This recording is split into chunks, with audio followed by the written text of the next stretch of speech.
హైదరాబాద్ కుమారి aunty గుర్తుందా మీకు? హైదరాబాద్ లో బండిపై భోజనాలు అమ్మే కుమారి ఆంటీ ఇటీవల కాలంలో ఫుల్ ఫేమస్ అయిన సంగతి తెలిసిందే. రోడ్డు పక్కనున్న ఆమె హోటల్ బండిని ట్రాఫిక్ పోలీసులు తొలగించడంతో ఆమె మరింత ఫేమస్ అయ్యారు.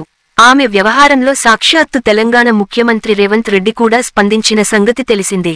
అనంతరం ఆమె టీవీ షోలలో పాల్గొనడం కూడా చేశారు. ఇప్పుడు ఆ కుమారి ఆంటీ ఏపీ ఎన్నికల్లో ఎంట్రీ ఇచ్చారు. ఇంతకు ఆమె ఏ పార్టీ తరఫున ప్రచారం చేశారు, ఏ అభ్యర్థికి ప్రచారం చేశారు అన్నది తెలుసుకోవాలంటే మా ఈ జానో జాగో టీవీని సబ్స్క్రైబ్ చేసుకోండి. మా ఈ వీడియోకు ఒక్క లైక్ ఇవ్వండి.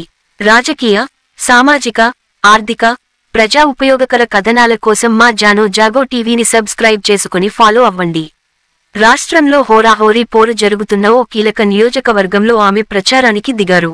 రాష్ట్రంలో ఈసారి జరుగుతున్న అసెంబ్లీ ఎన్నికల్లో హాట్ సీట్ గా మారిపోయిన గుడివాడ నియోజకవర్గంలో కుమారి ఆంటీ తన ప్రచారం ప్రారంభించారు. గతేడాది హైదరాబాద్లో తన టిఫిన్ హోటల్ తొలగింపు తర్వాత వార్తల్లో వ్యక్తిగా మారిపోయిన కుమారి ఆంటీకి ఏపీలోనూ విపరీతమైన క్రేజ్ ఏర్పడింది. ముఖ్యంగా ఇక్కడి నుంచి వెళ్లి హైదరాబాద్లో హోటల్ నడుపుకుంటున్న ఆమెకు ఈ వివాదం తర్వాత సోషల్ మీడియాలో భారీ క్రేజ్ వచ్చింది. దీంతో ఇప్పుడు ఏపీలో పోటీ చేస్తున్న అభ్యర్థి ఆమెను ప్రచారానికి ఆహ్వానించారు. గుడివాడ అసెంబ్లీ సీటులో ప్రస్తుతం వైసీపీ మాజీ మంత్రి కొడాలి నానికి, టీడీపీ అభ్యర్థి వెనిగండ్ల రాముకు మధ్య హోరాహోరీ పోరు నెలకొంది. గత 4 దఫాలుగా వరుసగా ఇక్కడ ఎమ్మెల్యేగా గెలుస్తున్న కొడాలి నానికి ఈసారి గట్టి పోటీ ఇస్తున్న వెనిగండ్ల రాము ప్రచారంలో అన్ని అస్త్రాలు వాడుతున్నారు. ఇదే క్రమంలో కుమారి ఆంటీని సైతం రంగంలోకి దింపారు.